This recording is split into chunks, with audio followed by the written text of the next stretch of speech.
इसका भी ज्ञान होना चाहिए कि शरीर को स्वस्थ कैसे रखें, नहीं तो रोगों में जीवन व्यर्थ चला जाता है, व्यतीत हो जाता है।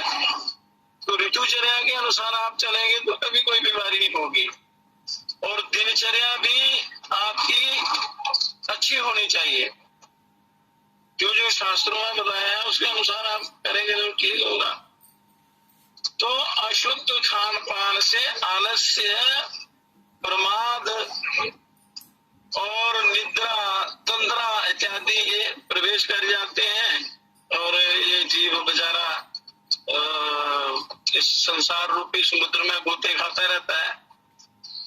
बड़े परिश्रम से ये कमाता है, फिर उसका उपभोग सही ढंग से कर नहीं पाता, क्योंकि वो साधना नहीं है, ज्ञान नहीं है, सदुपयोग करना नहीं आता है। तो ये चीजें सब आपके अंदर हैं, इनको जागृत करना है। तो वो गुरुओं की आवश्यकता इसलिए पड़ती है। जो गुरु आपको मार्गदर्शन करते हैं बस उसी को आपने पकड़ लेना है। शास्त्र अनंत हैं, उपाय अनंत हैं, अनेक प्रकार के हैं, पर जो गुरु बताते हैं मनुष्य के लिए वही कल्याणकारी होता है। वो सार रूप बताते हैं। तो जो आप गुरु मंत्र लेते हैं उसका पूरा जाप नहीं करते, क्योंकि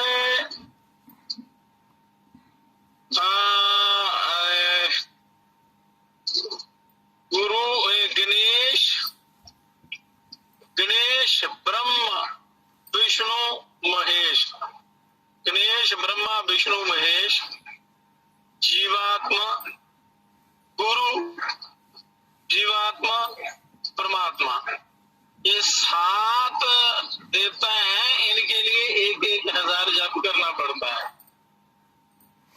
7,000 तो निश्चित जप करना है। 7 से 10 के बीच में यदि आप जप करते हैं तो फिर मंत्र सिद्ध होता है, तो वही मंत्र आपका कल्याणकारी हो जाता है। एक समय ऐसा आता है कि मंत्र भी उन श्वासों में वो लीन हो जाता है, वो भी पुरुष का जपना बंद हो जाता है, वही प्रकाश रूप होके वो आगे अपने उस परमात्मा के प्रकाश में मिला देता है। ध्यान जो है वो लग जाता है। तो जाप जो है ये बड़ा जरूरी है, बहुत ही आवश्यक है। करते नहीं है, एक दिन किया, 15 दिन नहीं किया। कोई भी साधना अपने कल्याण के लिए करनी है तो निरंतर करनी है। थोड़ी करो, लगातार करो, निरंतर रखो उसको, और उसके साथ अपना आचार विचार व्यवहार ठीक रखो तो आपको लाभ होगा, किसी जन्म में कल्याण होगा। वो गुरु करते हैं। कहते हैं ना, श्री सदगुरु समान योगी नहीं, सृष्टि चक्र के बीच ब्रह्मानंद प्रदान करे हरे जगत का कीच। गुरु ज्ञान प्रसाद संग श्री चरणामृत पद धूल, पाकर परमानंद में मग्न रहूं यज्ञ भूल। पिता से माता लाख गुना करती सुध से प्यार, माता से हरि कोटि गुना, हरि से गुरु प्रेम अपार। गुरु हरि से भी सबसे ज्यादा कृपा प्रेम गुरु करते हैं।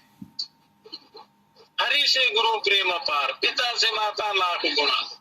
पिता से माता लाख गुना बच्चे को चाहती है, माता से हरि कोटि गुना, माता से भगवान करोड़ों गुना, और भगवान से अनंत गुना गुरु उसका कल्याण चाहते हैं। इसलिए 7 द्वीप नवखंड में सदगुरु से बड़ा ना कोई, ब्रह्मा जो नहीं कर सके गुरु कृपया सो भी होए। सब पर्वत से ही करो गुरु समुद्र जाए, गुरु समुद्र जाए। गुरु 7 समुद्र कल्प वृक्ष की कलमों से लिख ना पाए श्री रुद्र।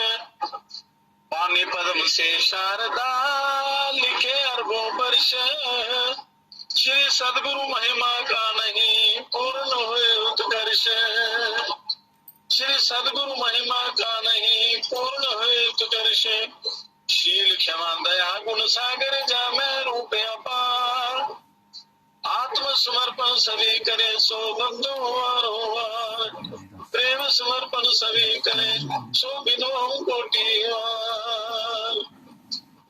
तो यही दिव्य ज्ञान भगवान कृष्ण जी ने उस गीता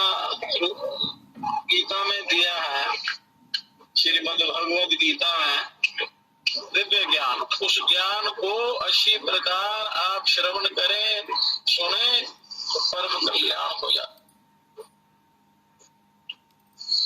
अनन्याश्चिन्तयन्तो मां ये जना पर्युपास्ते तेषां नित्यं युक्तानां योगक्षेमं वहाम्यहम्।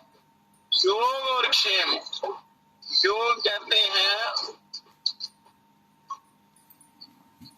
प्राप्त, जो वस्तुएं प्राप्त करने को, और क्षेम का कहते हैं प्राप्त की रक्षा। योग और क्षेम, योग से अनेक प्रकार की विद्याएं प्राप्त होती हैं और क्षेम द्वारा उनकी रक्षा होती है कि मैं उनका योग और क्षेम सिद्ध कर देता हूँ।